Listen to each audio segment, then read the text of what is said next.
La friction, la force de frottement, c'est un truc compliqué. Comme c'est compliqué, on va le faire calmement. C'est pas simple. Alors regardez bien comment ça se passe. Donc, on a un bloc sur le sol. Voilà le sol. On va dessiner le bloc comme ceci. Pilou. Voilà le bloc. Et l'idée de base, c'est on applique une force F sur le bloc. Il y a entre le sol et le bloc un frottement qui apparaît. Et donc le sol exerce une force F ici, que je vais indiquer par un petit f. On se souvient qu'il y a la force de gravité qui s'applique au centre de gravité du bloc, et on a la réaction normale qui s'écrit comme ça. Alors, tu observes tout de suite que sur ce dessin, les forces ne s'appliquent pas toutes au même endroit. On applique la force F sur le côté gauche du bloc. La force de gravité s'applique normalement au centre de gravité du bloc, tandis que les réactions du sol s'appliquent sur le bas du bloc. Mais ce qu'on va faire, c'est on va considérer que le bloc est un simple point matériel et on va faire un dessin simplifié sous la forme suivante. On va dessiner nos 4 forces comme si le bloc était un gros point, comme ça. Et donc, on a 4 forces qui forment une sorte de croix, Mg qui s'oppose à N, la force grand F qui s'oppose à la force de frottement petit f. Ok? Et ce qu'on a vu expérimentalement, c'est que si à un moment donné, on pousse trop fort, la force petit f qui va devoir apparaître de manière un peu spontanée ne pourra plus apparaître. Et donc, ce qu'on observe, c'est ça. On fait un dessin. C'est l'expérience, ce que je vais tracer ici. C'est l'expérience. Donc, on a le graphe suivant. On augmente progressivement la force sur laquelle on pousse. On augmente ça de plus en plus fort. Et dans l'autre, on dessine la force F qui apparaît. Donc au départ, ça ne bouge pas. Quand ça ne bouge pas, les deux forces sont égales et ça s'exprime en dessinant une droite à 45 degrés. Petit f et grand F ont des directions opposées, mais leurs modules, c'est pour ça qu'il n'y a pas de petite flèche au-dessus du petit f et du grand F, leurs modules sont égales. Et donc, cela ne bouge pas. Et ce qu'on observe expérimentalement, c'est que la valeur maximale que le petit f peut atteindre avant que ça bouge est proportionnelle à un certain coefficient mu s, un nombre adimensionnel, fois le module de la force n. Donc plus le bloc est lourd, plus n est grand, plus un frottement pourra apparaître. Et puis à un moment donné, le bloc va se mettre en mouvement et le frottement va diminuer brutalement et va atteindre une sorte de valeur constante qu'on va indiquer comme étant mu c multiplié par n. Ce sont les coefficients de frottement adimensionnels. Donc je vais les mettre ici, les coefficients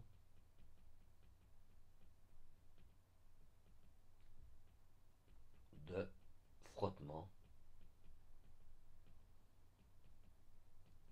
adimensionnel. Adimensionnel, ça veut dire qu'ils n'ont pas d'unité.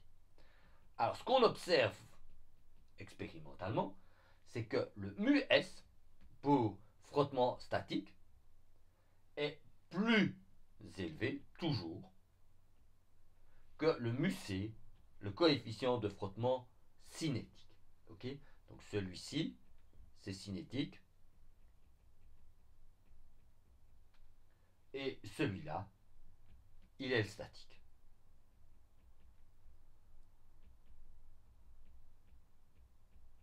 Typiquement, mu S a des valeurs, par exemple, de 0,5 à 1. Tandis que le coefficient cinétique vaudra, par exemple, 0,4. Ok? Alors, ce qui est très important, c'est que expérimentalement, on sait que mu statique et mu cinétique sont indépendants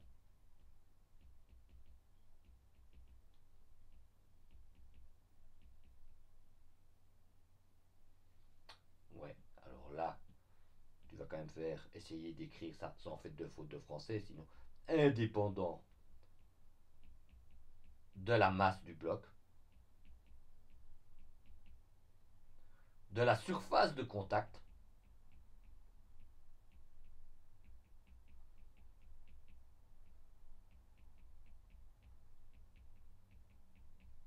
donc si on a une grande surface de contact, tu vas me dire le frottement, le mu S et le mu C sont indépendants de ça. Par contre,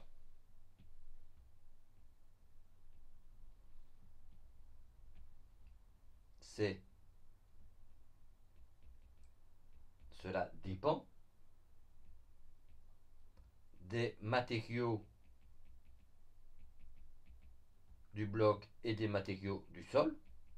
Donc le frottement entre l'asphalte et le pneu, le caoutchouc, n'est pas le même que entre l'asphalte et la pierre ou l'acier. Donc ça dépend. Et ça dépend aussi si vous faites de la lubrification. Si vous mettez de l'huile entre les deux surfaces, ça va changer. Et le fait que les coefficients de frottement sont indépendants de la masse, c'est pas du tout intuitif. It's not very intuitive. Ce n'est. Hein, et donc, on va le marquer parce qu'on croit parfois ça. It's very non-intuitive.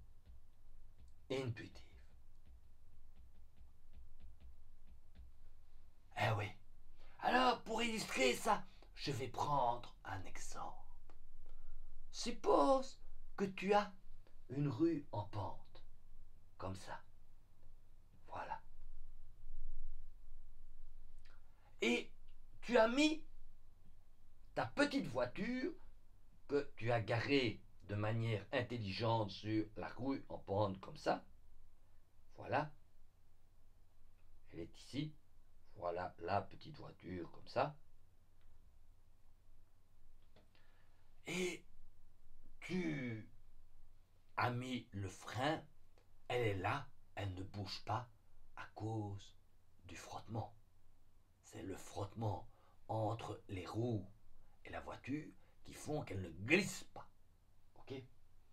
Et après, tu vois un autre puissant gros camion venir s'installer ici. C'est une voiture, un truc monstrueux, avec des tas de gadgets dessus, et hyper pesant. Et tu te dis, oh, ce truc-là risque de glisser et d'écraser ma voiture. Ben non. Parce que si tu te souviens, le fait que ça glisse, le coefficient de frottement, le mu statique, il dépend du rapport entre l'asphalte et le caoutchouc des pneus. Ça vaut approximativement, mu S est approximativement égal à 1. Alors, tu as déjà vu ces films où brutalement il y a le pont qui s'élève, hein, le pont au soulevant, avec les voitures de policiers dessus, elles vont toutes commencer à bouger en même temps. Qu'elles soient grosses, lourdes, les camions, toutes vont bouger en même temps. Parce que le mu statique, le mu S, il dépend que des surfaces. Et donc, que ce soit un camion ou une petite voiture, elles vont toutes se mettre à glisser en même temps. Évidemment, s'il y a de la pluie, le mu statique va diminuer. Si on met de l'air entre les surfaces, vous voyez l'overcraft là, les trucs qui vont vite, le mu statique va descendre. Et donc, ce qu'on observe approximativement, si mu statique vaut, c'est que ça va tomber quand l'angle vaut 45 degrés. Ah oui, c'est ça qu'on va observer. Donc maintenant, tu vois qu'on a un modèle phénoménologique, c'est-à-dire que c'est un modèle qu'on a observé. On a observé que si on soulevait deux objets de poids différents, mais de la même matière, ils allaient se mettre en mouvement pour un angle de 45 degrés. Et tu vas voir qu'on va en déduire que mu S vaut 1. Donc, on a maintenant un modèle phénoménologique relativement simple, basé sur l'expérience entre deux surfaces. Regarde. On a tout d'abord le fait que on est au repos, on augmente la force appliquée, il va apparaître spontanément une force de frottement qui s'oppose à cette force, et puis à un moment donné, on va être en mouvement.